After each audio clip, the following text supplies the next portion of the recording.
Obviously, drafting the right guys in fantasy is important. But the thing that really makes league winners is picking the right players late in the draft. Finding those gems in the dirt, if you will, really give you a head up on the competition. I had guys like J.K. Dobbins and Bucky Irving on my team last year as sleepers. And today, I'm going to give you guys a list of sleepers who really will have the same impact this year. And I'm going to give you guys a secret strategy that I haven't heard anybody present so far that really will help you win this year.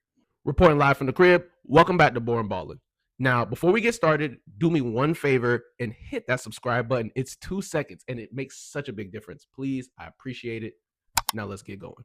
First guy on the list is somebody who is on the same team, but everything around them has switched up. Jacoby Myers was a 1,000-yard receiver last year, and the offense he's in now is only going to be better. They drafted Ashton Jeanty, and everybody's excited about him. They picked up Geno Smith, who had a great season last year and is a very consistent QB from the crib. And what's that nigga's name? And Pete Carroll. Yeah, his offenses don't throw the ball as much, but he might have changed his ways. And yes, with a running back like Ashton Jeanty, the offense is just going to be better overall. Yes, they have Brock Bowers as well. But like I said, that offense is just going to be better overall. If he was a 1,000-yard receiver last year and everything got better this year, why wouldn't he be a 1,000-yard receiver again with maybe double the touchdowns? He only had 4 last year. Can he get more? Those touchdowns really make a difference. And if he could double that, he will definitely skyrocket your team. Moving on from one guy who everybody might not know, this next guy, even your girlfriend knows him. Travis Kelce had a shaky year last year. 3 touchdowns, that's not going to do it for Kelce. That's why he came back. And if they won the bowl, he probably wouldn't have came back either. So I expect him to come back mad and a monster, doubling those touchdowns, being a 1,000-yard receiver again, and going out on top like he's supposed to. So I'm definitely looking for Travis Kelce because he has the value as well. There's so many tight ends going above him.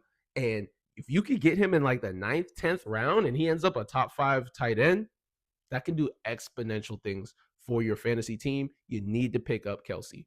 And the thing about it is his value is so good, you can turn around 2 rounds later and pick up Jake Ferguson and you'll have a backup tight end if he doesn't work out. But I definitely see him working out for you. Now, let's get into the secret strategy. And the secret strategy that will give you a head up on the competition is waiting to take a quarterback. There's so many good quarterbacks late. Okay, real quick. One thing I didn't mention on why this strategy is so useful is if you wait till the 9th or 10th round to take your quarterback, or even the 11th, you will be stacking up those running backs and wide receivers, and you will just have way more high value players than anybody else in your league. And that can give you a major advantage. All right, now let's get back to me spin facts. Yes, you got that top tier of Jalen Hurts, Lamar, and Josh Allen.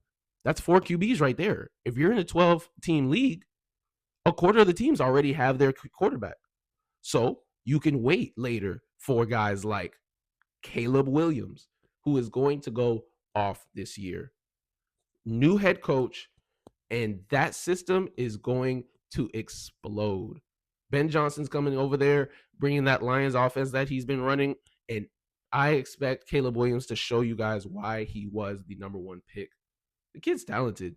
Yeah, he didn't show it as much last year, but there were so many problems. Keenan Allen was washed. The offensive line was trash. And vibes I've been hearing from minicamp are everything sounds completely different and feels completely different. So I expect Caleb, Rome, and DJ Moore to have a great year. But I'm definitely looking to take Caleb Williams late so he can help my fantasy team. The next quarterback that I definitely suggest you looking to draft is Trevor Lawrence, another guy that's getting a new head coach.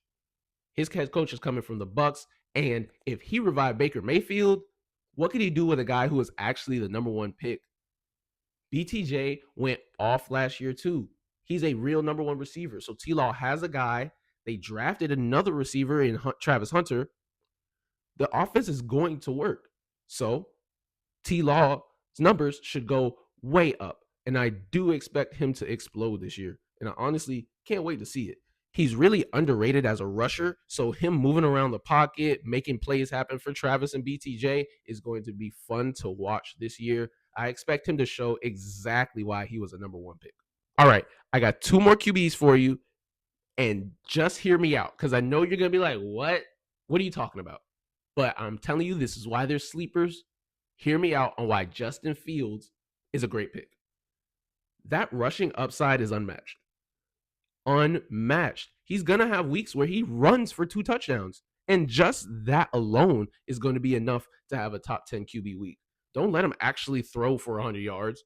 That sounds bad, but it will help. So let him have a good rushing game and have enough passes go to Garrett Wilson's way and him getting some yak to help Justin Fields' yards. Justin Fields could have a solid season. If Justin Fields was a top 10 quarterback and we look back at the season, we'd be like, oh, yeah, he does run the football a lot and he ran for 9 touchdowns. Like, we should have seen that coming. So don't have regret in saying I should have seen that coming. Pick him up. Don't watch the games. Don't watch him play. I don't suggest that. You're going to have a heart attack. But once it gets to the fourth quarter and you see he has 20 some points, then you're going to be like, okay, it was worth it for sure. This last QB I'm suggesting is on my favorite team. I'm not a homer, I promise, because he is a shaky player. But Dak, we've seen what he can do when he's in a good offense. And getting George Pickens, it's like having Michael Gallup 3.0, honestly. Because Michael Gallup was a good other receiver, but George Pickens is way more talented than that. We already know who CeeDee Lamb is, and Pickens is only going to add explosiveness to that offense. Yeah, the running back situation might be shaky, but that only means they're going to be throwing the ball more. So Dak as a top 10 QB this year is definitely close to the range of outcomes. And I predict he's going to be a top 8 quarterback, if I'm being honest. That offense is going to be looking good. As long as he can stay healthy, he'll be consistent, and that offense will be explosive. Now, this last guy I have on my list is honestly somebody I'm not the most confident in, but I'm going to end up picking him up because of the benefits that could happen. You do got to take these swings. We're playing to get first place, not playing to get third place. And DeAndre Swift is a solid running back. He's been run out of a couple situations, but getting a new offense, we've seen what Ben Johnson could do for running backs. Can DeAndre Swift be a beneficiary of that? He's a talented player, and I really do believe he could. So if Caleb Williams goes up, Rome Odunze, DJ Moore goes up, shouldn't DeAndre Swift stats go up as well? If he can add a couple more touchdowns, he would be a big value in that 5th, 4th, 6th round range. So definitely look out to take him. That Bears offense is going to be new and explosive, and I can't wait to see what other sleepers pop off this year. Let me know in the comments who you guys think are going to be some sleepers this year. And as always, thanks for tuning in. Hit that subscribe button. Until next time, peace.